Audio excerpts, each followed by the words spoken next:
Ministros do STF, corram, mas corram! Você vai ver comigo agora como que o clima do STF no governo Lula é de terror absoluto. Bora então começar. E com vocês, poder estar trazendo essas informações e dizer que se não tivesse tomado essa repercussão toda, talvez eu estaria extremamente desprotegido, né, por ter coragem, ter peitado esse contrato, ter feito isso, trazido isso a público, porque isso é um caso que, eu quero repetir, isso não pode acabar em pizza e todo mundo tem que ser investigado. Todo mundo, desde o Vorcaro até a esposa de Alexandre de Moraes, até mesmo o ministro Alexandre de Moraes, por sua esposa estar lá, ele ter ido no Banco Central, tudo isso tem que ser investigado e vocês da imprensa precisam continuar em cima desse caso. Precisam continuar e parabéns pelo trabalho. Quando a base governamental discute, com muitas aspas, vou colocar aqui, né, crimes contra a democracia, porque nesse balaio de crimes contra a democracia cabe tudo. Cabe até visita que não aconteceu ao LinkedIn.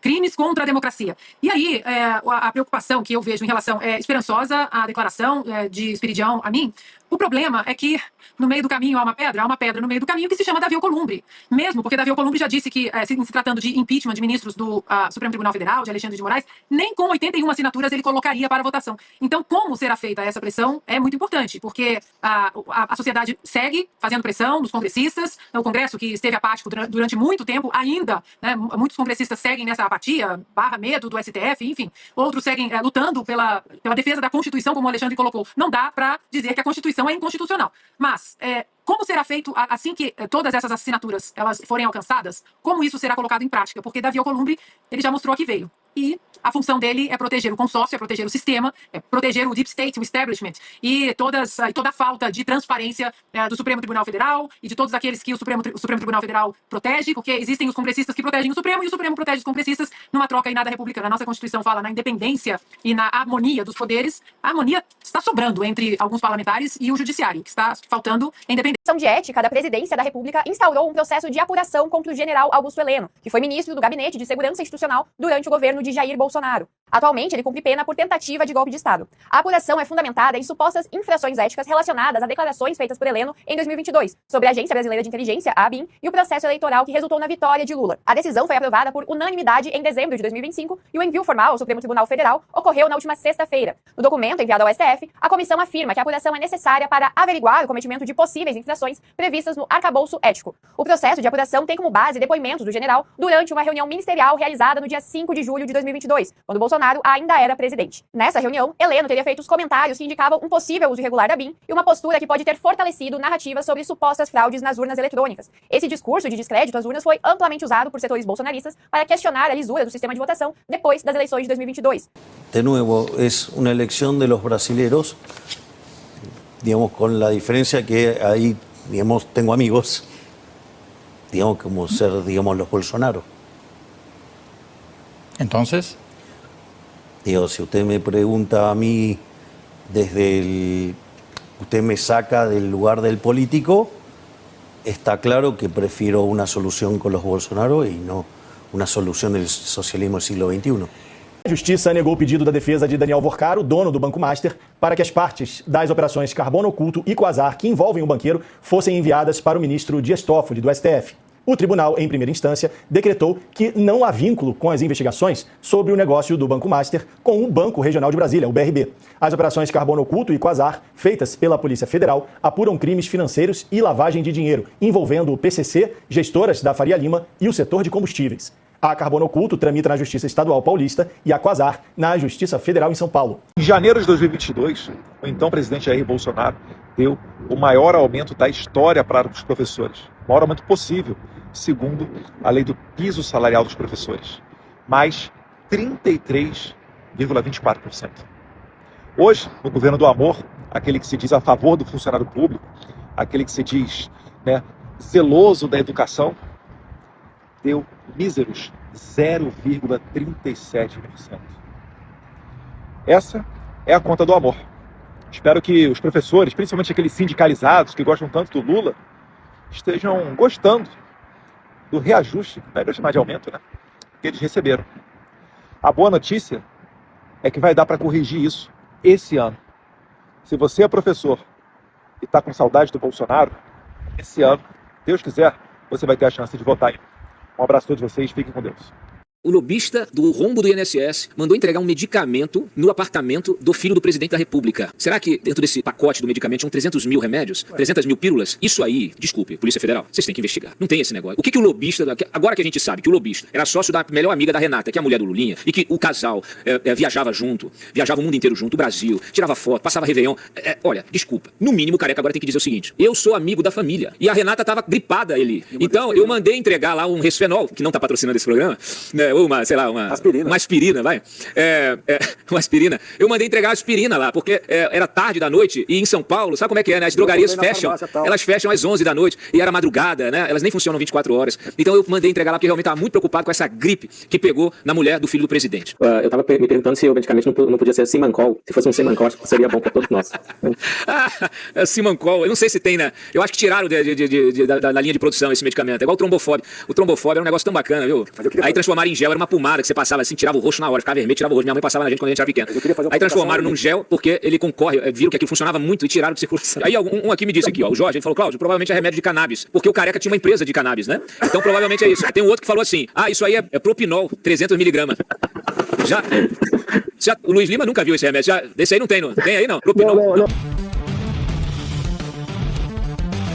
O que não falta no Brasil é investigação sobre máfia. Tem para todo gosto, combustível do INSS, das bets, mas tem uma apuração rolando há meses em Brasília que vem deixando muita gente nervosa, porque mexe com um vespeiro e ninguém sabe aonde vai dar. É a apuração sobre o esquema de venda de sentença. Tudo começou no final de 2023, quando um advogado do Mato Grosso foi assassinado com 10 tiros na frente do próprio escritório. E a polícia encontrou no celular dele mensagens mostrando um contato frequente e bem esquisito com assessores de 4 ministros do tribunal. Puxando o fio da história, a PF descobriu uma rede de lobistas que intermediava a venda de decisões desses ministros e chegava até a enviar os textos prontos para os gabinetes. A apuração mostrou que eles usavam mensagens cifradas, celulares em nome de laranjas e cartões de crédito para disfarçar o pagamento de propina. De acordo com o relatório sigiloso que a gente mostrou no Globo, esse pessoal formou uma organização criminosa dividida em 3 núcleos: o dos assessores dos ministros, o dos negociantes das sentenças e o dos clientes, principalmente empresários. Recentemente apareceram indícios de que assessores de mais 4 ministros podem estar enrolados. E até agora não deu para entender como foi possível que toda essa gente tenha feito todos esses crimes sem que nenhum chefe soubesse. Já foram várias etapas, dezenas de prisões e nesse último relatório o delegado ainda pediu mais prazo para terminar as investigações porque descobriu novas pistas, como empréstimo de avião para autoridade e indicação de magistrado para cargo público. Esse tá com cara de ser um daqueles casos que você puxa uma pena e vem a galinha. E é por isso que está fazendo muita gente perder o sono em Brasília. Mas você pode ficar tranquilo, que a gente está acompanhando tudo para vir contar para você em primeira mão. Então fica ligado no meu blog, no site do Globo e nos nossos vídeos. E não deixa de curtir, comentar e compartilhar. Lauro Jardim traz um número que eu acho que é muito relevante, dizendo que o Conselho Federal de Medicina, diz a Alexandre de Moraes, que abriu mais de 34 mil sindicâncias médicas nos últimos 5 anos. E esses números, gente, não absorvem, né? Não estão incluídos ainda os números do Rio de Janeiro e São Paulo, que são acho, os 2 principais estados, porque os dados ainda não estão consolidados a nível nacional. Ou seja, quando você pega o Brasil como um todo, nos últimos 5 anos, mas aí, sem sombra de dúvidas, tem mais de 40 mil sindicâncias. Mas pode que seja 34 mil. 34 mil sindicâncias. Nenhuma dessas foi questionada na Suprema Corte Federal. Vocês já viram alguma vez na história deste país a Suprema Corte cancelar uma sindicância médica? Só aconteceu com a de Bolsonaro. Sabe? Eu não sei como esse número não choca as pessoas. Eu até coloquei, né? 34 mil. E a única que incomodou o regime foi a que envolve Bolsonaro. Essa daí não pode. Tem que maltratar. Aí, o doutor Marcelo Matias, presidente do Sindicato Médico do Rio Grande do Sul, comentou aqui algumas coisinhas que eu acho que é relevante. Eu vi esse vídeo que a Tsuki postou. E ela fala assim, o que se posicionou contra a interferência do imperador foi o doutor Marcelo Matias, presidente do Sindicato Médico do Rio Grande do Sul. É inaceitável qualquer tipo de interferência. Se nós tivermos o Supremo interferindo em condutas que são tomadas dentro da ética médica, nós não teremos como defendê-la. Preciso me posicionar sobre a intervenção do STF no CFM. A nossa visão é de que é inaceitável qualquer tipo de interferência. O Conselho Federal de Medicina, quando vislumbra uma perspectiva de não cumprimento do Código de Ética, tem obrigação de avaliar. E ele mandou que um conselho local fizesse uma sindicância, o que é uma obrigação pelo Código de Ética. Se nós tivermos o STF interferindo em condutas que são tomadas dentro da ética médica, nós não teremos como defendê-la. E é justamente por isso que o Sindicato Médico e eu pessoalmente defendemos que o Conselho Federal tenha autonomia para decidir quem e quando cobrar a ética médica. É justamente por isso que, nesse momento, defender as entidades, especialmente o CFM, é defender você, meu colega médico. Tá vendo aí, né? Mas... vai tentar explicar, vá.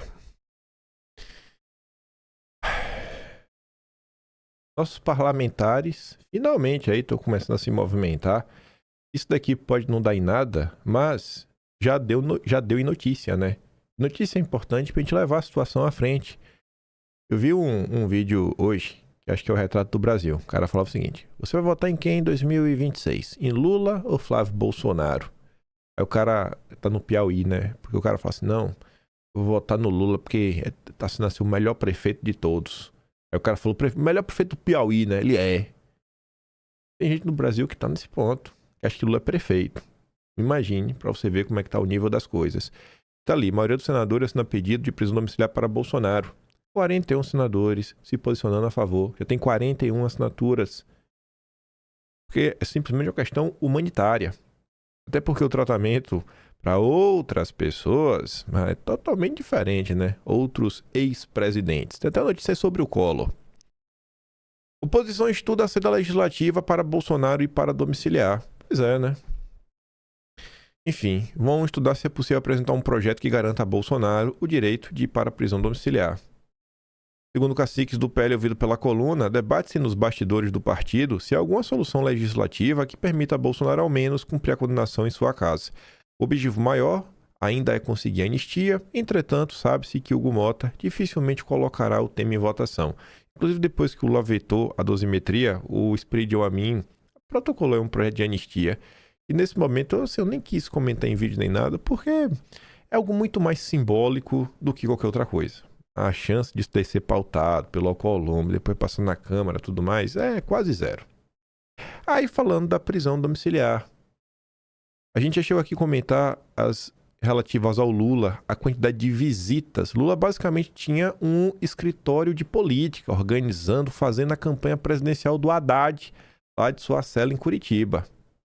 Bolsonaro mal pode ver a família 2 vezes por semana, a meia horinha, e olha lá. E o Collor? Preso em cobertura na orla de Maceió, Collor recebe visitas de políticos e amigos autorizados pelo Supremo. Da sua família não, até amigo. E a Anitta comenta, né? E o Bolsonaro não tem autorização nem de ir no hospital imediatamente após bater a cabeça, né? Esse é o Brasil. Aí, rapaz, tava assistindo lá com o Pero Ruizão, com o Corpeiro Atushi. Conversa vai, conversa vem, começa a falar de Bolsonaro. E aí Atushi, ele fala que ele viu um vídeo do... Já falando do cara? Ele quer que tá no MDB, Ottoni de Paula. Falando aí da situação de Bolsonaro e dando uma chamada na esquerda, né? Vocês vão ficar até quando aí maltratando e deixando Bolsonaro ser torturado? Já pensaram se acontecer uma coisa com o Bolsonaro? Isso daí vai ter impactos para a esquerda. Vou deixar aqui que ambos falem, né? Você chegou a ver um vídeo... Não, pode falar. Você chegou a ver o vídeo de um deputado chamado Ottoni de Paula, dizendo que a esquerda tem que se preocupar muito para que o Bolsonaro não morra na cadeia, porque se ele morrer na cadeia tudo pode mudar. Você acha que deveria, do lado da esquerda, ter um pouco mais de, entre aspas, compaixão com o Bolsonaro, ou até um cálculo político de tirar ele da cadeia para que não tenha uma situação, vamos dizer assim, extraordinária nessa eleição, como foi, por exemplo, o lance de Juiz de Fora em 2018? Bom, se o Bolsonaro morrer em decorrência das medidas judiciais tomadas contra ele, ele vai se transformar num verdadeiro mártir da direita, né? Ou seja, isso não impõe à esquerda um certo cálculo político também? Eu não sou, né, vocês sabem que eu já me expressei várias vezes, eu não sou partidário da repressão política como método para a esquerda. É porque a esquerda não tem, né, efetivamente poder para a repressão política. Quando a esquerda apoia a repressão política, ela está agindo como coadjuvante aí de figuras de muito mais importância. Tá? É uma ilusão da esquerda que ela pode reprimir os adversários. Tá? E que o sistema... É como se existisse um sistema acima das classes sociais e esse sistema punisse o errado e o certo, premiasse o certo, que é uma coisa totalmente infantil. Eu acho que é um desserviço, né? Acho que a própria prisão do Bolsonaro é negativa para a esquerda. Você já expressou que se dependesse de você, não haveria nem a inelegibilidade, né, Rui? Não, do ponto de vista legal, não. O que eu acho é que a esquerda deveria lutar com seus próprios métodos, com seus próprios meios contra o bolsonarismo, que não implica em utilizar a força do Estado, mas implica em convencer o povo, mobilizar o povo, organizar o povo em torno de um programa oposto ao programa do bolsonarismo. Quer pedir demais? Que a disputa política seja política? Se tiver a melhor ideia que vença, não é assim que funciona? Vai lá, esquerda. Convence. Mas não. Quer ser de esquerda hoje? Eu coloquei, né? Luizão Backpepper expõe que atualmente ser de esquerda é perseguir, torturar e tentar matar Bolsonaro na cadeia. Ele alerta que tudo isso vai transformar Bolsonaro no grande Marte e terá impactos eleitorais. Eu acho que nenhum de vocês deseja isso, né? De jeito nenhum. Mas a turma da esquerda não tá nem aí. Parece que eles preferem perder a eleição, mas garantir que eles vão fazer todo o mal que eles puderem contra Bolsonaro. Vai ter mais um vídeo aqui pra mostrar pra vocês. De toda a confusão na rede social, eu vi até uma postagem, até comentei na live ontem, a menina falando o seguinte, né?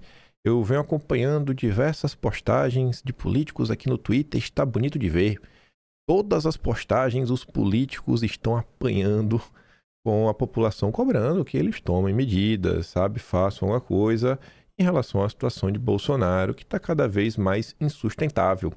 E aí tem muita gente que... muita gente diz assim, não a parte de político, o povão mesmo, postando nas últimas horas diversos prints.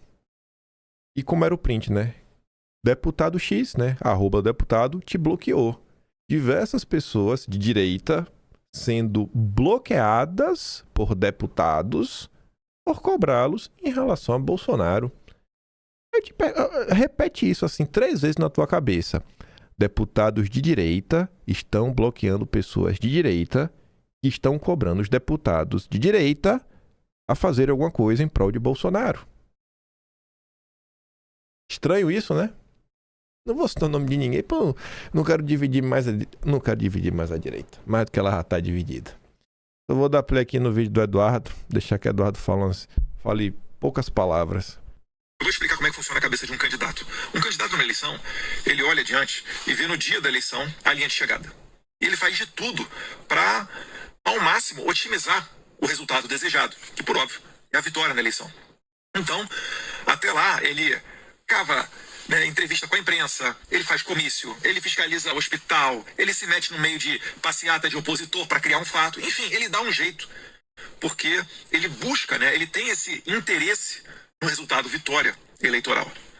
E as críticas que as pessoas estão fazendo hoje aos parlamentares eleitos, sejam eles municipais, estaduais ou federais, é que está faltando essa mesma energia. Parece que quando existe um interesse pessoal em jogo, a energia fica alta. Mas quando é para fazer esse mesmo tipo de conduta, para expor a perseguição contra o Bolsonaro, contra o pessoal do 8 de janeiro e tudo que está acontecendo no Brasil, e mesmo os problemas de saúde com o Bolsonaro, essa energia não está lá em cima. São poucos que vão para a imprensa ou mesmo para a rede social. Então, eu acredito que está na hora da gente ser honesto o suficiente, porque existe uma crítica válida aí. Se 1% de que está acontecendo com o Bolsonaro tivesse acontecendo com o Lula, qual seria a reação da esquerda? Vocês sabem muito bem. Então, que os homens públicos do Brasil, de direita, tenham discernimento para não reagir torcendo o nariz contra essa crítica, mas de fato se movimentar para otimizar ao máximo o resultado contra essa perseguição. Que Deus nos abençoe. Pois é, Eduardo. Pois é. Teve, ó, não vou nem dar pista, porque eu não vou deixar nenhum tipo de birra que eu tenho tomar conta nesse momento. É disso que fala, né? Os parlamentares que estão chorando por causa das cobranças das pessoas, nunca se esqueçam que vocês só estão aí porque o Bolsonaro e os eleitores dele permitiram, né? Porque acho que as pessoas são eleitores do Bolsonaro, em tese votam em pessoas que apoiam o Bolsonaro. Mas tudo bem. E aí, só para fechar, pra gente falar rapidinho da Venezuela, comentei ontem bastante, né, sobre alguns possíveis bastidores da queda da Magnitsky, falei do Grenell, falei do Wesley, possibilidades, e mais algumas coisas, da inação da turma da direita, enfim, as mensagens que a direita acabava passando, né, pela sua falta de ação, ou ação tortuosa. E o Paulo Figueiredo, que eu acho que conhece muito bem os bastidores, né? Porque esteve envolvido nessas ações, diz, ó, fala do que não tá errado. Deve ter algumas... né? Acho que o que eu comentei, né? Tem um pingo assim de verdade. Mas vamos lá. Vamos falar rapidinho da Venezuela. O Pedro Trump, ele anuncia que petrolíferas dos Estados Unidos investirão 100 bilhões na Venezuela. Não é bem assim, né? A matéria é até boa, um baita manchete. Na verdade, Trump quer que as petroleiras, né, invistam. E eles estão assim, tem que ver, né? Poxa, já tem ambiente lá na Venezuela para fazer isso, né? Como estão os marcos regulatórios e tudo mais. E aí o Trump falou lá, né, para mais de 20 empresas que podem enfiar o dinheiro e não se preocupem, vocês não estarão negociando com Caracas. A negociação de vocês é comigo. Com a Casa Branca. Relaxa aí que a gente vai resolver toda essa situação. E eu achei que com o passar dos dias as coisas vão andar. Não tem como não andar. Tem um lobby muito... assim, por mais que as petroleiras falem, não sei o que, pode fazer uma birra, obviamente eles também fazem isso até para pressionar a Venezuela e para empoderar o Trump. Na hora que chegou a Delcy e falou, Delcy, eu tô querendo investir no teu país, o pessoal quer investir, mas eles estão reclamando que não tem isso, não tem aquilo outro, etc. E aí? Vai ou não vai resolver? E o caso da Delcy não é qualquer situação, porque você vê, ela é a presidente e o irmão dela é o chefe do Congresso. Aquele cenário que a gente queria ter no Brasil, né? Um Congresso alinhado à presidência da República, é o que tem na Venezuela. Então assim, não tem desculpa para não fazer as coisas andarem. Tá na mão de vocês. Pauta aí, vamos resolver, vamos colocar para andar. E ó, vida que segue. E aí o Gloves comenta, né? O povo venezuelano vai se dar muito mal, triste. Ele tá sendo aqui irônico, né? Sarcástico. Falando, cara, a coisa vai começar a andar, finalmente. Né? O povo vai ter um pouco mais de melhoria de vida. Aí, duas matérias que meio que se complementam. A primeira do Globo dizendo que Venezuela anuncia retomada de contatos diplomáticos diretos com os Estados Unidos, criando base para normalizar a relação após captura de Maduro. Já vai começar a conversar, talvez até reabrir a embaixada dos Estados Unidos na Venezuela, depois de anos, não sei se já tem uma década, mas tá ali, ó, quase a semana depois da captura do Maduro, o governo da Venezuela anunciou nesta sexta a retomada dos contatos diplomáticos diretos com os Estados Unidos, pontuando que o objetivo é restabelecer as missões diplomáticas em ambos os países. Em um comunicado cuidadoso feito para equilibrar a leitura da decisão tanto dentro quanto fora do país, o governo afirma que o restabelecimento das embaixadas tem o propósito de abordar as consequências da agressão e dos sequestros do presidente da primeira-dama, Cília Flores, assim como abordar uma agenda de trabalho de interesse mútuo. Na prática, a medida é base para a normalização das relações diplomáticas entre os dois países, quase 16 anos depois dos Estados Unidos retirarem seu embaixador de Caracas e quase 7 anos desde o rompimento oficial dos laços diplomáticos durante o primeiro governo do Trump. 16 anos, né? Tava só na dúvida de quando eu li, não gravei na cabeça. O anúncio foi feito após o Departamento de Estado americano afirmar que uma equipe da Unidade de Assuntos da Venezuela, que está sediada na Colômbia, incluindo o encarregado de negócios John T. McNamara, chegou a Caracas para conduzir uma análise inicial para um potencial reinício de operações no país.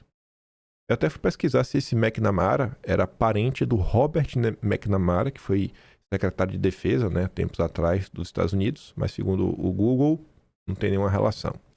Enfim, diplomata de carreira, McNamara é visto como um possível nome para assumir o posto de embaixador em Caracas. O governo venezuelano confirmou a chegada da delegação no comunicado e acrescentou que uma equipe diplomática da Venezuela também será enviada a Washington, citando fontes americanas que falaram sob condição de anonimato. O jornal espanhol ABC afirmou que a presidente interina da Venezuela, Delcy Rodrigues, teria solicitado ser recebida na Casa Branca na próxima terça-feira. Coisa tá dando, né? Aquela crítica inicial que, não sei o que, aqui não tem vez, Trump, blá, blá, blá. E aí, Trump, a gente pode se encontrar aí? Posso ir nos Estados Unidos? Agora ela tá sancionada, aí teria que abrir uma exceçãozinha lá na lista da OFAC. A lista que tá lá, inclui os nomes da Magnitsky, né? E aí, eu posso pisar em solo americano? A gente bater uma conversa, cara a cara, tete a tete? Essa matéria, quando você continua lendo, tem um momento que ela agradece alguns países que ajudaram, né, no desenrolar dessa história, e em especial o Catar. A gente comentou tem 2 dias ou 3 dias, e foi lá no Catar, em outubro, que a Delcy começou a conversar com pessoas da administração Trump, né, sobre a possibilidade dela assumir caso Maduro fosse capturado. E aí, para complementar, essa aqui acho que tem uma relevância maior, Trump diz que vê Venezuela como aliada neste momento. E como é a fala dele completa, né? O presidente Trump disse a repórteres nesta sexta que vê a Venezuela e seu presidente interino, Delcy Rodrigues, como aliados neste momento. E alertou que sua administração não quer a Rússia ou a China na região. Aí a fala do Trump foi na sequência, ó. No momento, eles parecem ser um aliado e acho que continuará sendo um aliado. E não queremos que a Rússia esteja lá. Não queremos que a China esteja lá. Só corrobora. O que está sendo feito na Venezuela não é uma ação estrita para conseguir o petróleo venezuelano, que isso... Até porque os Estados Unidos não precisam disso, né? Ele não está faltando petróleo no país para ir atrás do petróleo venezuelano. Você vê que realmente é uma decisão que tem um lastro geopolítico, um impacto geopolítico muito maior. Pressionado por repórteres sobre se vai se encontrar com a Delcy ou outros líderes na Venezuela, Trump destacou que gostaria de se reunir em breve com representantes do país. Provavelmente, em breve, vou me encontrar com vários representantes da Venezuela. Não estabelecemos isso. Mas o relacionamento que temos com as pessoas que atualmente comandam a Venezuela é muito bom. Também temos uma jovem que recebeu o Prêmio Nobel da Paz. Ela quer vir prestar lembranças ao nosso país, na verdade a mim. Também se acha, viu? Trump disse que ele da oposição, né, a Maria Corina Machado, que dedicou seu Prêmio Nobel de Paz a Trump quando ganhou no ano passado, chegará em algum momento da próxima semana. E vai indo, né? Aproximações após aproximações, devagar e sempre, parece que as coisas na Venezuela estão melhorando. Chegaremos no ponto em breve, se Deus quiser, que a oposição poderá voltar à Venezuela, começar a se organizar, ficar pronta, a oposição pronta para disputar eleições. Finalmente aí realmente tem o início da mudança do regime. Eu estava escutando o Ruizão e ele pontuou assim uma coisa que na minha cabeça fez muito sentido. Não sei nem se eu vou conseguir transmitir a ideia, que ele fala o seguinte: eu discordei dele na análise que ele fez, porque ele acha que nada mudou na Venezuela. E eu acho que ele não acompanhou algumas notícias, inclusive falando, né, de como a Delcy vem trabalhando nos bastidores de alguns meses. Ele acha que não, que a Delcy não traiu o Maduro nem nada. Mas independente disso, ele fala, bicho, a questão do Maduro é muito mais midiática, de propaganda, do que qualquer outra coisa. Você acha que você tem um regime inteiro, você pega o líder, saca o líder, e só porque você colocou um líder novo você vai conseguir desfazer tudo? Não é assim, não é do dia pra noite. Eu tô falando isso por quê? Porque a direita venezuelana, ela tem que poder voltar, começar a trabalhar para realmente começar a ocupar espaço, né? E realmente despetizar a Venezuela. E a última coisa que eu só coloquei aqui porque envolve o Trump, mas a gente deve voltar isso aqui lá na frente para falar em relação ao Banco Master. O Trump segue aí colocando as teses liberais de molho, chocando aí, né, a nossa turma do livre mercado. Ontem o Trump anunciou um limite para os juros de cartão de crédito. Pode passar de 10%, e tudo indica que é 10% ao ano. No Brasil, é 10% ao mês, né? Aqui, ó, no ano, cara, acho que não, se não me engano, isso aqui é por ano. Não pode ser acima de 10%. E aí? Já pensou se algum político de direita no Brasil falasse algo similar? Ia ser logo chamado de comunista, socialista, dentre tantas outras coisas, né? Mas mantém isso na cabeça. A gente volta a falar sobre isso daqui, só que em outro contexto. Vamos falar do Paquito. Ah, o Paquito, viu? O Paquito tá demais. Acho que o Paquito tá vendo a situação dele deteriorar um pouquinho desde que teve esse escândalo aí, né, dos influenciadores. E a gente já fala sobre isso. Mas antes, dias atrás, precisamente 2 dias atrás, anteontem, a gente trazia essa matéria em vídeo. Lula, o caso Master e o PT baiano. O que essa matéria falava? Lula já foi avisado por um cacique do PT que se a investigação do Banco Master evoluir de verdade, ou se um dia o Paquito abrir a boca, a bomba vai explodir no colo do PT. E todo mundo. Lula, não deixe. Da ala baiana do partido, mais precisamente. Que foi dia 7. Lula, estou te avisando. As investigações do Banco Master, se evoluir, vai dar ruim pro PT. Lula entra em campo para conter crise entre Banco Central e TCU no caso Master. Entrou em campo, né? Com aval de Lula, a Haddad telefonou para autoridades, inclusive ministros do tribunal. O ministro manifestou preocupação com o impacto no mercado em conversa com o presidente. Evitar desgaste institucional virou sinônimo de esconder fraturas profundas. E Lula manifesta incômodo com a atuação do Supremo no caso Master. Se Lula tinha que entrar em campo, ele entrou botando o dedo na cara do Banco Central, do TCU e do Supremo. Falou, resolve essa parada aí, irmão. Resolve essa parada aí. Ai, ai, ai. E aí? Lula resolveu aparecer e fez a escolha de sempre. Banco Central, Faria Lima e Febraban. Quando o assunto aperta, o discurso muda rápido. Vai fingir que não vê as contratações jurídicas do Paquito? Vai rifar o PT da Bahia para agradar o PT da Faria Lima? Nunca foi sobre o Master, sempre foi sobre quem ele protege quando precisa escolher. Pediram para Lula entrar em campo. Lula entrou. Aí, ainda daquela matéria Lauro Jardim, né? Porque se o Paquito abrir a boca, rapaz, um monte de gente vai rodar. E aí apareceu um grupo de políticos com a ideia de abrir uma CPI. Esse negócio não tá certo, né, gente? CPI no Brasil tem que terminar em pizza. Não pode investigar ninguém do regime. Tá ali, né? CPI do Banco Master ganha fôlego com o gabinete do ódio. Congresso e governo vão dar um jeito de enterrar. Governo é Lula. Lula vai enterrar.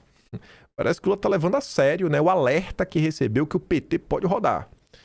A liquidação do Master já teve até cena de novela, com o banqueiro sendo preso prestes a viajar de jatinho para o exterior, virou assunto popular nas redes, mas não aleatoriamente. O que as investigações sobre o caso apontam é que houve uma ação coordenada para atacar instituições e autoridades com pagamentos milionários, ou seja, o banqueiro Daniel Vorcaro contou com o verdadeiro gabinete do ódio agindo a seu favor. Essa descoberta deu fôlego para o pedido de uma CPI do Master e o número de assinaturas cresceu nos últimos dias, indo para um patamar recorde. Até sexta havia 208 deputados e 37 senadores. Só falta agora ser pautada. Como tem assinatura de ambos, né? Aqui está se falando de uma CPMI. Então precisa dar uma sessão do Congresso e ao Columbre acatar e ler o requerimento, né? Ou seja, número suficiente e pelo menos um número determinado para garantir a instalação. O Congresso e o governo, Lula, porém, vão dar um jeito de enterrar a CPI. Afinal, a quem interessa de fato, no meio político, investigar Vorcaro? Interessa aos bolsonaristas. Os bolsonaristas estão interessados, pode ter certeza. Agora o Centrão e o PT não. Um dos maiores temores entre os congressistas é que o Paquito resolveu fazer uma delação premiada, pois sobraria para todo lado, já que ele construiu uma rede de relacionamento com políticos das mais variadas colorações partidárias ou sem coloração alguma, como é o Centrão. O presidente do Senado, o Batoré, avisou nos bastidores que ele não tem intenção em dar andamento à investigação. Ó, que é essa parada. Contudo, antes que se diga que tudo vira treta do próprio legislativo, é preciso observar também o movimento do governo. Até o momento, por exemplo, a base de Lula mantém distância do pedido. O Jordi que está coletando assinaturas e até o momento só 3 integrantes de partidos governistas constam na lista. Tablet do Amaral, Duarte Júnior e Marcos Tavares. Ninguém do PT assinou. Aí pode questionar se o PT está com o rabo preso, no caso do Banco Master. O Planalto, porém, tem um discurso ensaiado. Vai destacar que apoia investigação ampla sobre o Master. Atinja quem atingir. É mesmo? É a mesma coisa que o Lula disse do filho dele, né? Mas que falta a viabilidade pragmática para o funcionamento da comissão pelo provável esvaziamento do Congresso no ano eleitoral. Olha que notícia maravilhosa. A gente já vai voltar já naquele post do Trump. Banco Central do Galípolo põe em sigilo comunicações com Moraes sobre caso Master. Mas não só isso, né? Outras coisas também. O Banco Central colocou sob sigilo os registros das comunicações entre autoridades do órgão e o Dom Pedro III a respeito do processo de liquidação do Banco Master. O André Chaldes, que trabalha junto com a Andresa Matais, pediu por meio da Lei de Acesso à Informação, que não serve de nada nesse Brasil na era Lula, porque tudo é sigiloso, todos os registros de reuniões e comunicações que digam respeito ao caso do Banco Master. O Banco Central negou acesso total aos registros, alegando a proteção de dados patrimoniais e informações pessoais. Ao fazê-lo, o Banco Central colocou sigilo sobre informações básicas, como trocas de mensagens, datas, registros de reuniões. Na resposta ao pedido da Lai da coluna, o Banco Central alegou que todas as informações sobre o caso Master envolvem dados patrimoniais por sigilo e que, por isso, não poderia fornecer qualquer informação sobre o assunto.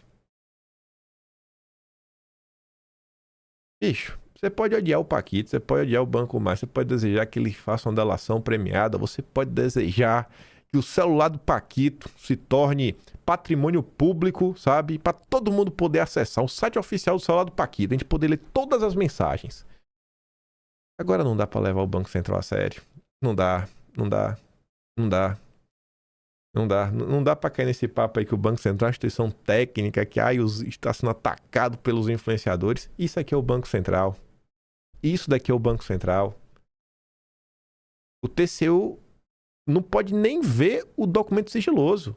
Gente, a gente não tá. Não é que o Jonathan tomou já uma decisão e vai liquidar. Ele queria ter acesso lá aos documentos para ver. Não, você pode ver se vir aqui no Banco Central. Tá, então vai. Não pode ver de jeito nenhum.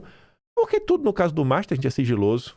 Porque, pessoal, a crítica da imprensa em relação a sigilo é apenas contra o Toffoli. Porque o Toffoli colocou sob sigilo. Mas por que do Banco Central pode ter sigilo? O Toffoli não pode colocar o caso em sigilo. E o Banco Central pode? Eu não quero sigilo nenhum. Nem do Toffoli, nem do Banco Central. Eu não quero nem sigilo nas mensagens do celular do Vorcaro. Pelo amor de Deus. Sabe? Achar que o Banco Central até que tomou a melhor decisão do mundo. Pera aí, pô. Não sou idiota, não. Sou idiota mesmo. Não nasci ontem. Não nasci ontem. Aí, veja só. O homem que segue em silêncio sobre os coleguinhas dele, inclusive o host do programa que ele participa na bancada, que tá lá gravando vídeo, suspeito de estar aí no rol dos influenciadores, que pode ter mordido. Não fala nada sobre isso. XP foi o banco que mais vendeu CDB do Banco Master. Ele não fala nada. Cujo irmão dele tá no conselho da XP, né? E era CFO. Mas tá ali, ó. Independência do Banco Central é pilar para o desenvolvimento econômico. O fortalecimento do mercado de capitais, autonomia monetária, né? São um pilar. Eu começo a achar que essa independência do Banco Central, né, é mais um jeito de controle. Não mudou nada para nós meros mortais. Só retirou a única chance que ainda tinha de um governo eleito ter algum tipo de ascensão sobre a política monetária. Tu entende a diferença? Tu entende a diferença? Nos Estados Unidos, você tem uma direita que não está presa a nenhum tipo de dogma. Agora até limite no juro do cartão de crédito tá falando, cara, pera aí, pô, você usura, acabou. Não vai ter. Ah, tá achando ruim? Então chora aí, não vai ter. Ainda colocou dia 20, que é o dia que marca, né, quando ele assume o ano de governo. Um presente para os americanos. Cara, vai ser isso aí. Mas no Brasil você tem um monte de paspalho como isso daqui. O Constantino emburrece pessoas. E ele abafa os escândalos das pessoas próximas a ele enquanto ele inventa mentiras sobre outras pessoas. Sabe? Não é birra. Não é birra, é porque tem que expor charlatões. Charlatões precisam ser expostos. Ele não quis comprar briga, ele não quis inventar 1001 mentiras sobre mim, então agora é hora de tratar as mentiras que ele apresenta com verdades. Verdades que são muito incômodas. Então assim, com um pensamento completamente diferente, é um liberal idiota como Constantino. Pensei que já estava aqui na sequência de algumas coisas, mas a realidade também se impõe, né, desse grande banco central independente, desse mercado de capitais que tem que o tempo todo ser fortalecido. Master mostra aos investidores que quando a esmola é grande, o santo desconfia. Na hora de empurrar o CDBzinho, e você tem que se perguntar, sabe por que o CDB é empurrado? Porque o cara que vende o CDB, ele ganha alguma coisinha. Tem algum tipo de comissão. O cliente vai ter lá um CDB que deve render 140% do CDI e o cara que empurrou vai ganhar alguma coisinha. É assim que funciona. É esse grupo que Constantino quer autonomia e que desenvolvem o país. Os correntistas e investidores que compraram CDBs e outros títulos de renda fixa do Master estão reclamando da demora na devolução do dinheiro das aplicações que tinham a seguro do fundo garantidor de créditos contra a calote e quebra do banco. A razão é que a demora em receber o dinheiro impede, na prática, que os investidores apliquem o dinheiro em outros investimentos. A raiva deles é essa. Os caras investem quase na Telex Free, aí dá errado e ainda acha ruim que o dinheiro não está voltando, está demorando. Em outras palavras, né, eles estão perdendo, né, o dinheiro, porque o dinheiro podia ter investido. Estava 140%, beleza, mas e agora? E agora é isso, né? Tá parado. O juro composto que podia contar todo mês não está contando. É o chamado custo de oportunidade de investimento. Eles estão se sentindo lesados, mas não é bem assim. Esse é o risco que assumiram em troca de uma rentabilidade esperada muito mais alta. No caso do Master, chamavam a atenção de todo o mercado financeiro, com oferta de rentabilidade de até 140% acima do CDI, valor muito superior ao praticado na média de mercado.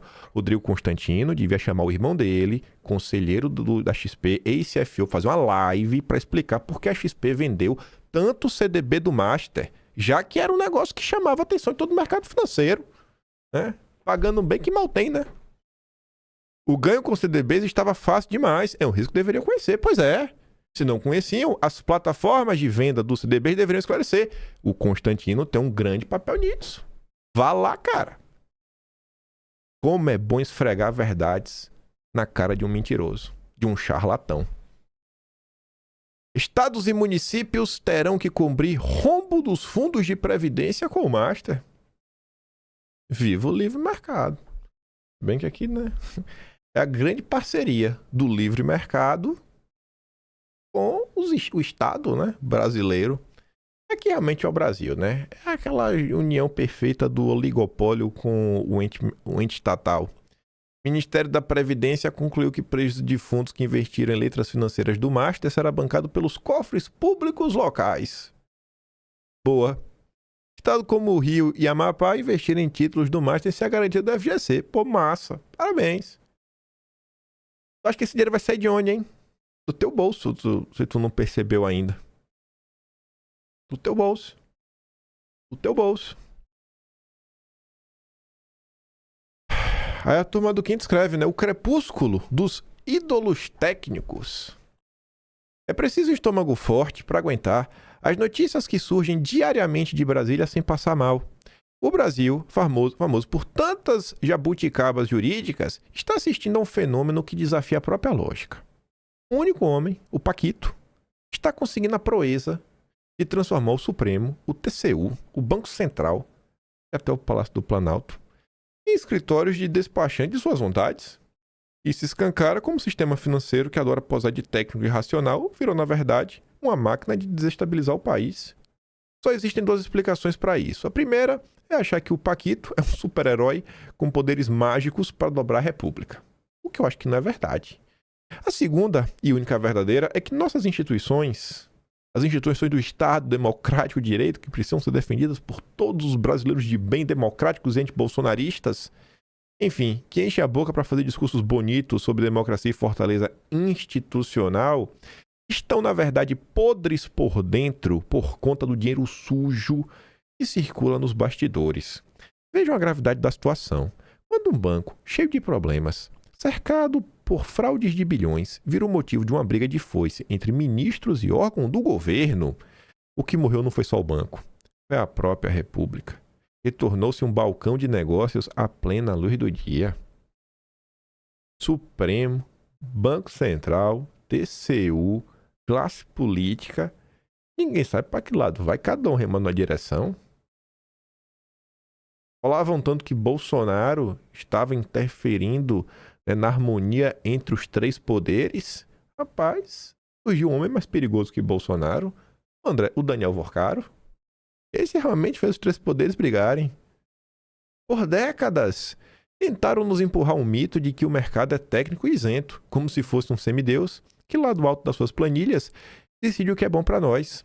A crise do Master é a prova final de que isso é pura ilusão e que a tal visão técnica nunca passou de uma fachada bonita para esconder a velha negociata.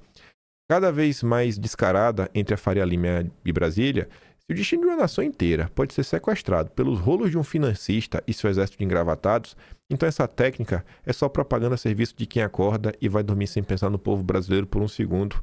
Tudo isso escancara uma verdade doída, mas necessária. Confiar no mercado para dizer para onde o Brasil deve ir sempre foi, com perdão da expressão, uma tremenda burrice. O mercado financeiro não tem pátria, não tem bandeira e, como ficou claro agora, não tem vergonha na cara. O mercado que está aí chocado, ai meu Deus, o dinheiro está demorando de chegar. Ai, vocês não empurraram o CDB no povo? O mercado todo vendeu, gente. O mercado todo vendeu, todo mundo vendeu. BTG também vendeu. E aí? Todo mundo vendeu. Agora está escandalizado? Eles exigem que o povo aperte o cinto, aceite cortes e aumentos de impostos, mas na hora de tapar o rombo dos próprios negócios com o nosso dinheiro, a austeridade desaparece. O lucro é sempre deles, o prejuízo é sempre nosso. O prejuízo sempre é pro povo. Tá lá, é o povo que vai bancar. É o povo que vai bancar. Eita, para liquidação extrajudicial. Ei, tinha mais de 50 mil, perdeu. Ô, mas perdeu. Simplesmente você perdeu. Simplesmente você perdeu o seu dinheiro. Se essa bagunça está instaurada nas instituições por causa de um único sujeito, é porque o Estado renunciou à sua soberania para um bando de agiotas com diplomas. O único jeito de sair dessa ignomínia é ter a coragem de olhar para o Brasil de frente e assumir o nacionalismo real e corajoso, sem loucuras fiscais ou ideias malucas, mas moderno e especialmente nacional. É a única maneira de se levantar instituições fortes o suficiente para evitar que se venda o país aos poucos. Ou o Estado brasileiro toma as rédeas da soberania monetária e financeira e tira esse poder da mão de quem vê o país apenas como uma carteira de investimentos particular, ou vamos continuar a ter o nosso futuro devorado por eles. O Brasil tem basicamente um monopólio de bancos. Você tem Santander, Banco do Brasil, Itaú. Vai botar o BTG nos bancões e Bradesco. Esses 5. Vamos botar esses 5. Esses 5, os grandes. Basicamente esse. Santander, Bradesco, Banco do Brasil, Itaú e BTG. Vamos botar isso.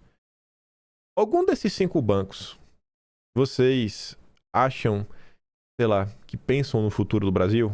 Pensam no bem comum? Pensam e terão políticas técnicas sempre visando a maior eficiência e não o próprio lucro deles? Eu acho que todos vocês, assim, têm repúdio das lideranças desses 5 bancos.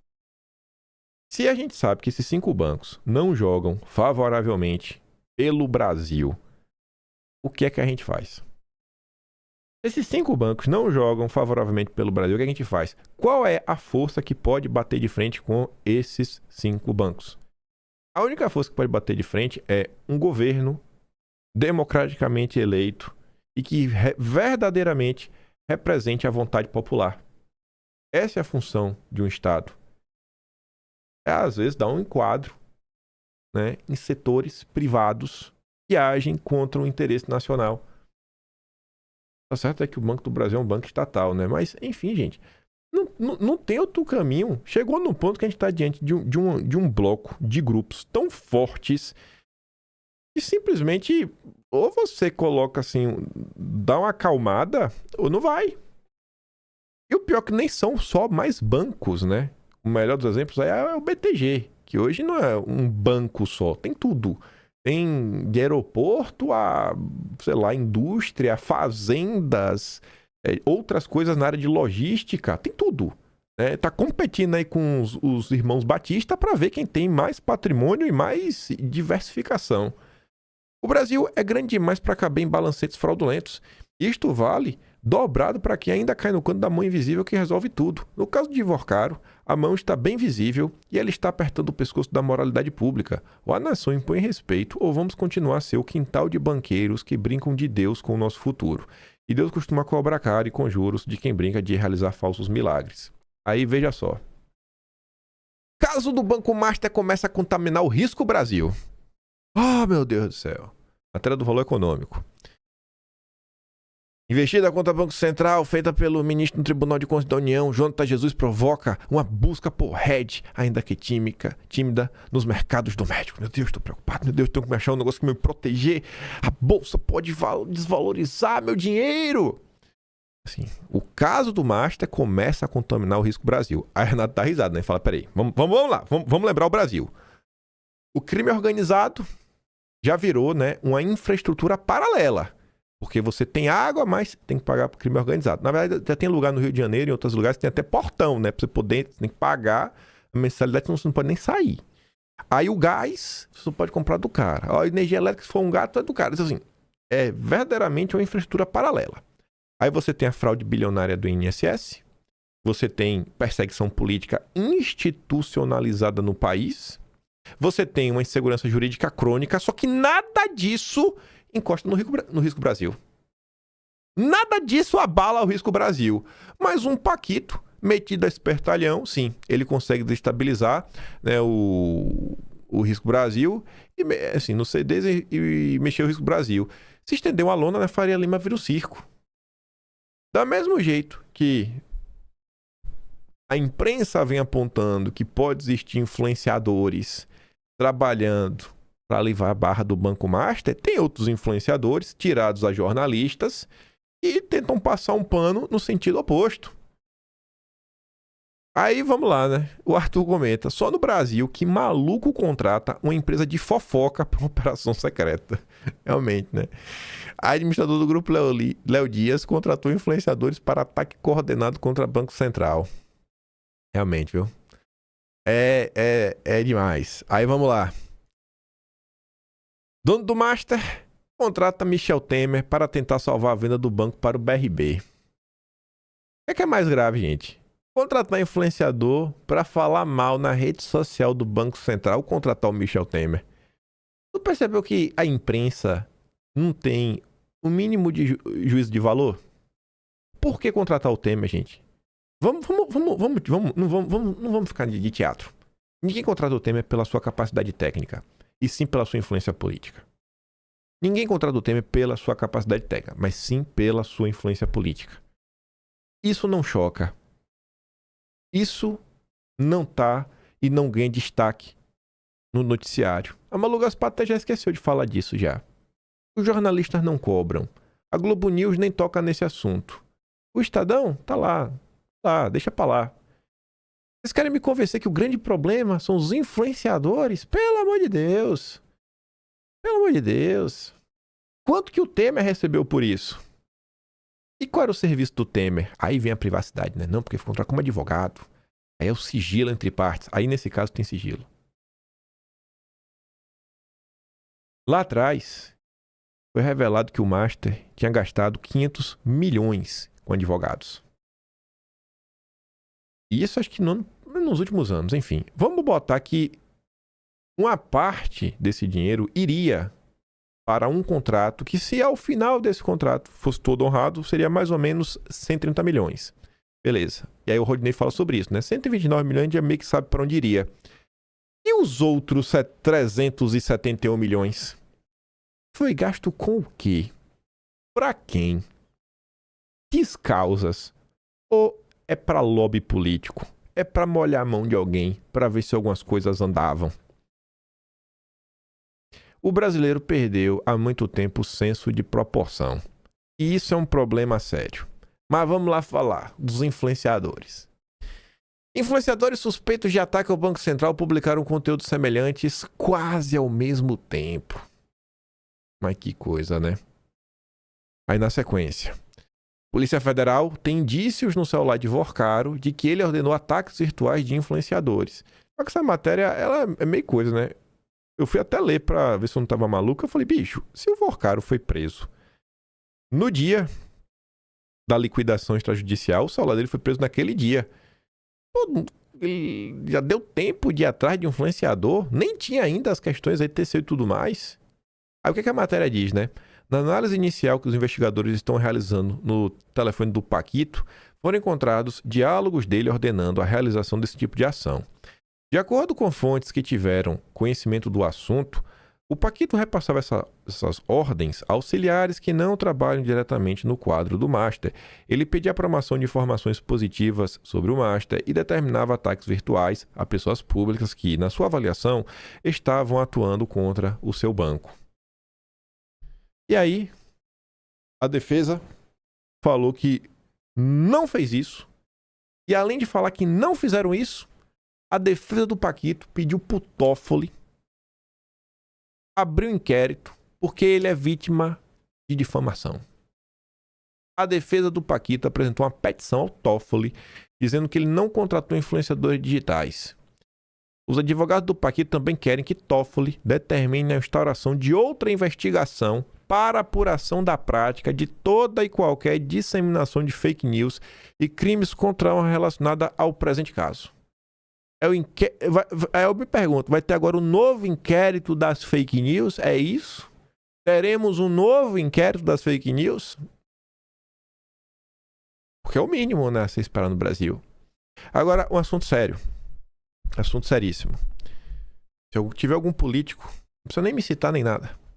Peguem essa ideia e levem à frente ao longo do final de semana, que é um momento que esse assunto está em alta e é um momento que a imprensa não tem muita pauta e é um momento que Bolsonaro está sendo maltratado e torturado, que é o quê? A gente está diante aqui de um caso que envolve influenciadores agindo de forma, em tese, orquestrada. Essa matéria aqui do Estadão, eu não vou abrir ela, mas tem uma linha do tempo com os prints dos influenciadores mostrando qual seria o padrão.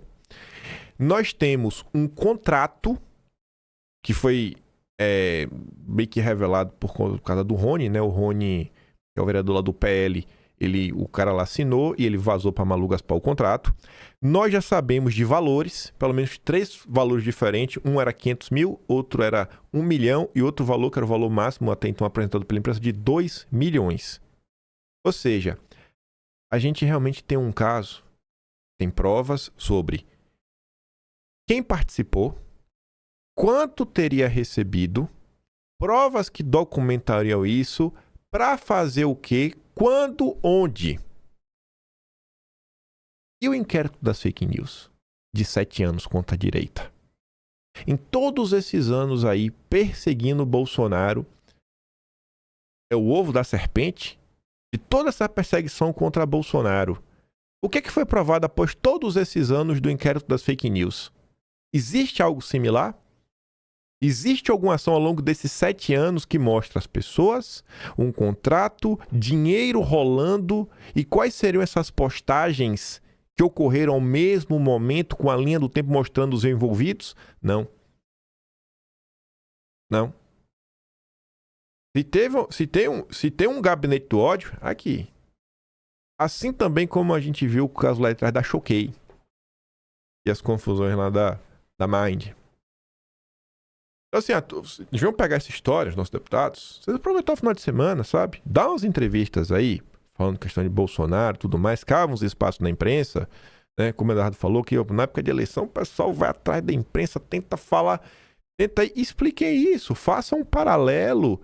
E aí você faz esse paralelo ao vivo e você ainda traz o jornalista para dançar. E falei, jornalista, você que cobre política, você consegue me citar um caso? Você consegue me citar um caso, jornalista? E se o jornalista não citar, aí você cita. Mas eu vou te citar um caso. Talvez um único. A Patrícia Campos Melo falou que o Terça Livre teria recebido 1.447 anúncios. Quer saber sobre esse caso? o governo federal contratou o Google AdSense. A propaganda que deve... E ainda fala assim, deputado, ó, a propaganda que deve estar entrando agora, enquanto eu estou falando. A propaganda aqui padrão do YouTube. Sabe quanto foi os 1.447 anúncios que o Terça Livre recebeu? R$ 4,28. O que é isso, né? Perto dos 2 milhões. A imprensa é criminosa. Essa é a Patrícia Campos Melo. Isso ainda manda ao vivo. Jornalista da Folha de São Paulo. Essa é a imprensa profissional. Desculpa por estar criticando seus colegas, mas foi isso que aconteceu. Manda sim. Usa o momento atual para dar lacre direito. O lacre não é ruim, pô. A mitadinha não é ruim, mas lacre direito, lacre levando informação para as pessoas. Pega, não precisa me ensinar nada. Pega isso aqui, você organiza, bota tudo bonitinho, pega as informações com os bolinhas do tempo, senta porrada. Aí, olha, essa matéria não, esse editorial do Estadão, isso aqui é ouro. Isso daqui é ouro. Isso daqui é uma confissão de crime. Tinha que entrar um requerimento de prisão da turma do Estadão. Está confessando a cumplicidade frente ao regime. Olha o título. O amargo recuo do TCU no caso Master. Pressionado pela opinião pública e por seus pares, Jonathan recuou da inspeção em loco, não sei por que recuou, para verificar os documentos que embasaram a decisão do Banco Central, né, contra o Banco Master. Pressionado por seus pares da corte, né, e isolado após perder apoio público para dentro do órgão. Tradução: o Estadão confessa que todas as arbitrariedades que a justiça brasileira fez contra a direita só ocorreram porque não houve pressão da opinião pública. Pelo contrário, foi apoio. Se a imprensa brasileira tivesse denunciado as torturas, os desmandos, as ilegalidades, inconstitucionalidades, não estaríamos onde estamos hoje. A sociedade não estaria fracionada, não estaria dividida entre si. Pessoas como as vítimas do 8 de janeiro, como a Débora, bem conhecida, não estariam sendo perseguidas. O Clesão estaria vivo. E os pares... Porque as decisões no Brasil não são tomadas por uma pessoa só. E ainda que seja decisão monocrática, a decisão monocrática ela pode ser contestada pelo colegiado. Se estamos no ponto que estamos hoje na direita, aqui, ó. Aí. Não chegamos onde chegamos do nada. É um processo. Vai falar desse processo? Tem um tempinho aqui. O Estadão hoje resolveu fazer um editorial de um assunto que há tempos eu estava tentando falar em vídeo e não sobrava tempo. O relatório da OEA, do Vaca Vila Real. O essencial direito à palavra. Na maior cara de pau, com ser vergonhice, o Estadão vem, né? A liberdade de expressão não é acessória da democracia, tampouco a concessão do Estado aos cidadãos. Aí dizia, ó, é com esse espírito que deve ser do relatório, né, da Comissão Interamericana de Direitos Humanos, do Vaca Vila Real. Aí vem lá, o documento reconhece o golpismo, mas, né, o CID alerta para o uso reiterado de medidas judiciais de caráter excepcional e seus potenciais efeitos corrosivos sobre a liberdade de expressão. O diagnóstico é claro. A defesa da democracia não pode servir de pretexto para restrições desproporcionais que desbordam em censura. O Estadão defendeu isso. E com a maior cara de pau agora, vem defender que tem que ter liberdade. O relatório, blá, blá, blá, blá, blá, não fecha os olhos para a concentração excessiva de poder na corte e para a transformação de medidas emergenciais em mecanismo permanente de controle do debate público. Precedentes criados em contextos excepcionais, lembram a Comissão Internacional de Direitos Humanos, podem ser utilizados no futuro por governos ou maiorias circunstanciais menos comprometidos com os princípios democráticos. Esse risco se materializa de forma particularmente preocupante no interminável inquérito das fake news, apoiado pela imprensa, porque era importante, período excepcional. Prestes a completar 7 anos, o inquérito segue aberto por tempo indeterminado, concentrando poderes investigativos, acusatórios e decisórios na mão de Dom Pedro III, sem balizas claras e sem perspectiva concreta de encerramento. Trata-se de uma anomalia institucional em tudo incompatível com o devido processo legal e com a segurança jurídica que se espera de qualquer democracia madura. Mas isso daqui não impacta o risco Brasil. Só o Banco Master. A CID Chama atenção ainda para a necessidade de distinguir com clareza condutas ilícitas de críticas legítimas aos poderes, sobretudo quando estão em jogo manifestações políticas e a atuação de jornalistas profissionais. Restrições cautelares à liberdade de expressão e de imprensa, como já impôs o Supremo, devem ser proporcionais e temporárias quando indispensáveis. O prolongamento definido de investigações, não raro sigilosas, alimenta a incerteza e fragiliza a confiança nas instituições democráticas, em particular no próprio Supremo. Especial preocupação recai sobre as restrições impostas ao uso de redes sociais, que incluem remoção de conteúdos, bloqueio de contas, proibição de novas publicações, o que configura a censura prévia, e até a vedação à criação de novos perfis por cidadãos.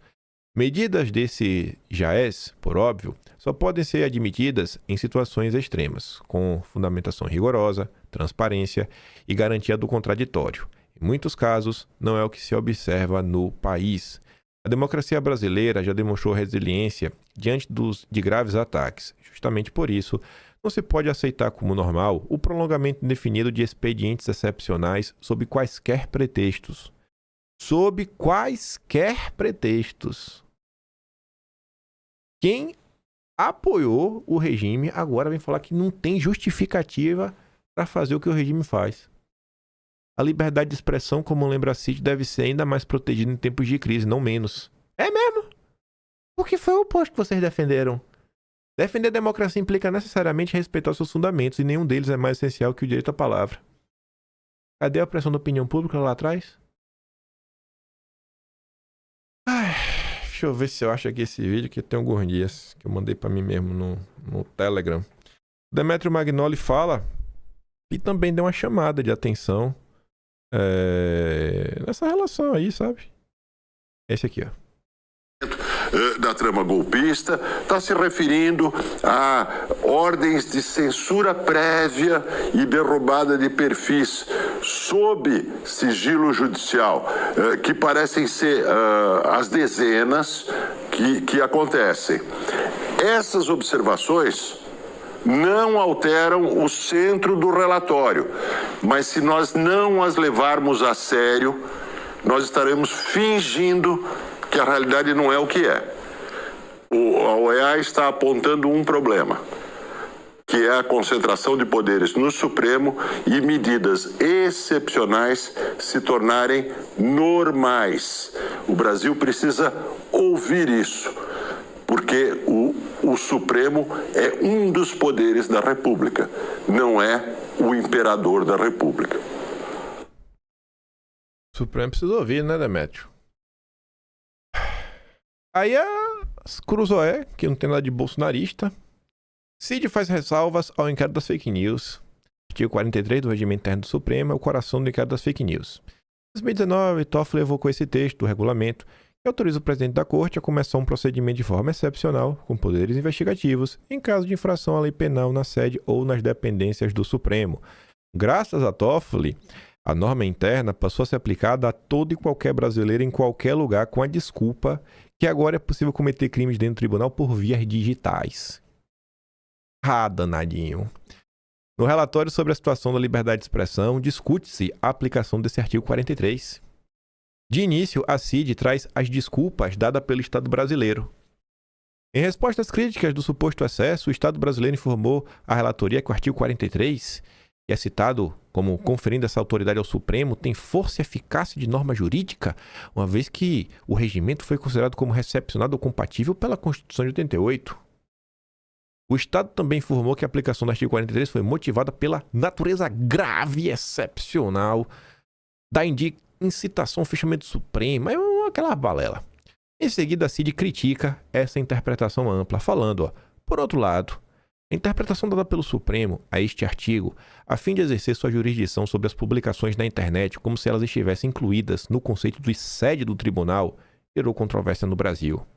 Embora essa interpretação possa ser justificada pela gravidade excepcional invocada pelo Estado, a relatoria enfatiza a necessidade de garantir que o uso desses mecanismos coercitivos extraordinários não restrinja as críticas legítimas dos cidadãos ao tribunal, nem interprete ou trate tais críticas como um ataque à instituição. Nesse sentido, as autoridades que exercem poderes significativos devem demonstrar um grau particularmente elevado de tolerância à crítica, com atenção à proporcionalidade. Esse dever é acentuado quando questões de importância primordial estão sendo decididas pelo tribunal. Sabe? Porque quando é uma pauta muito importante, né, que o tribunal está decidindo, aí as críticas vão aumentar, porque é um assunto de ampla comoção. E é nesse momento que o tribunal tem que ficar ainda mais calmo. Tentativa de golpe não justifica a censura. Vaca Villarreal entendeu que não faz sentido algum, né, argumentar que a repressão à liberdade de expressão foi necessária para pedir um golpe. Isso porque a censura é anterior ao vandalismo na sede dos três poderes. O inquérito das fake news começou em 2019. Na página 64 do relatório lê-se: embora a organização de crimes graves, como atos que visavam atentar contra as instituições, exija uma resposta do Estado, o Poder Judiciário deve ter cuidado para não expandir o escopo destas limitações extraordinárias para sancionar opiniões políticas legítimas. Nesse contexto, a relatoria chama atenção para os desafios de longa data do Brasil em distintos órgãos do Poder Judiciário, no que diz respeito às restrições à expressão de pessoas defensoras de direitos humanos, jornalistas e ativistas políticas. Esses desafios são anteriores à investigação de um possível golpe. Vem desde 2019. Né? Esses desafios são anteriores. Tem nada a ver com o 8 de janeiro. O Poder Judiciário deve se esforçar para criar precedentes que busquem ativamente diferenciar entre esses comportamentos ilícitos e críticas legítimas. Esse trecho final mostra que o Barroso não conseguiu enganar o Vaca Villarreal. O Paulo Figueiredo, na época, fez um breve resumo de alguns pontos, falando: saiu tão esperado e demorado o relatório, alguns apontamentos preliminares importantes. Aí ele diz, né? De maneira geral, o relatório é mais positivo do que antecipado. O texto afirma de forma clara que o Estado, inclusive o Supremo, não pode restringir a liberdade de expressão com base em conceitos vagos como desordem informacional e desinformação. Trecho central. Para a relatoria, conceitos como desordem informacional, informação gravemente descontextualizada não são categorias suficientemente explícitas para atender aos requisitos de legalidade na restrição da liberdade de expressão. E vai além. A relatoria desaconselha expressamente a criação de crimes ou sanções baseadas em desinformação dada a natureza ambígua do conceito. Desordem informacional foi usado nas eleições de 2022. Aí eu te pergunto, tu já pensou se eu começasse esse tópico por esses tweets do Paulo Figueiredo? Aí como é que ia ficar? Porque essa foi a reação de parte da direita, né? Olha lá. Tomou um pau... A UEA não comprou, não falou isso, não falou aquilo, aí agora tá querendo dourar a pílula. Mas aí você vê, né, que o Estadão reconhece que o Supremo passou do limite e que o relatório denuncia isso. O Demetrio Magnório fala que o relatório denuncia que o Supremo passou do limite. A Cruzoé fala que o relatório aponta que o Supremo passou do limite. Eu tenho certeza que o Paulo Figueiredo sabe do que eu tô falando, porque se ele ler os comentários que ele recebeu, um monte de gente jogando pedra nele. O relatório também critica duramente a falta de definições claras sobre o que seria discurso de ódio, apontamento que essa imprecisão tem servido para limitar injustificadamente o debate público, cita inclusive caso concreto envolvendo ordem do Supremo para a remoção de artigos jornalísticos sob o argumento de combate ao discurso de ódio à subversão da ordem democrática, conteúdo que depois precisou ser restaurado após forte reação pública e acusações de censura, que envolve muito mais a Cruzoé, lá em 2019. Outro ponto citado: não basta afirmar que a liberdade de expressão pode ser limitada. O Estado tem dever de demonstrar como a conduta se enquadra na lei, respeitar o devido processo legal, inclusive, ouvindo o indivíduo censurado, apresentar fundamentação clara, específica e proporcional. Eu acho que esses deveres não foram cumpridos. Eu não vou ler esse texto, pelo tempo aqui, mas como está pequeno o texto do Paulo, se você quiser dar uma pausa aí, você pausa e lê. Por fim, quase por fim, tem mais um. O relatório também faz uma defesa relevante das prerrogativas parlamentares, alertando que mecanismos judiciais ou disciplinares não podem ser usados para intimidar ou inibir a atividade do parlamento legítima. A relatoria também que, segundo a jurisprudência europeia, o Estado tem margem extremamente limitada para restringir o discurso parlamentar, admitindo exceções apenas em casos específicos. E a gente viu muitos parlamentares sendo censurados e presos, como Daniel Silveira. Conclusão: o relatório não é perfeito, mas traz críticas claras, técnicas e internacionais As práticas que temos denunciado há anos certamente poderá servir como base para novas ações, tanto internas quanto externas. E aí cabe também, em especial, a classe política, por ter o mandato, a caneta, a representatividade e o dinheiro para fazer isso, não vai poder cobrar do povo, que pegue isso, bote debaixo do braço e rode o Brasil, o mundo, denunciando o que precisa ser denunciado, né? Lacre direito, gente. Deputados, lacrem melhor. Vou mandar o vídeo do Ruizão, o do Demétrio, agora no final, o do Eduardo e o do médico lá no Telegram. Link aqui na descrição. Se gosta do meu trabalhinho, quiser dar um pouco mais, pode ser membro do canal, tem um botão de valeu, tem um Patreon na descrição e tem um Atlas Brasileiro, empenho.com.br. Vejo vocês amanhã. Fica aquele grande beijo e abraço, tamo juntos. Valeu, meus amigos. Fui!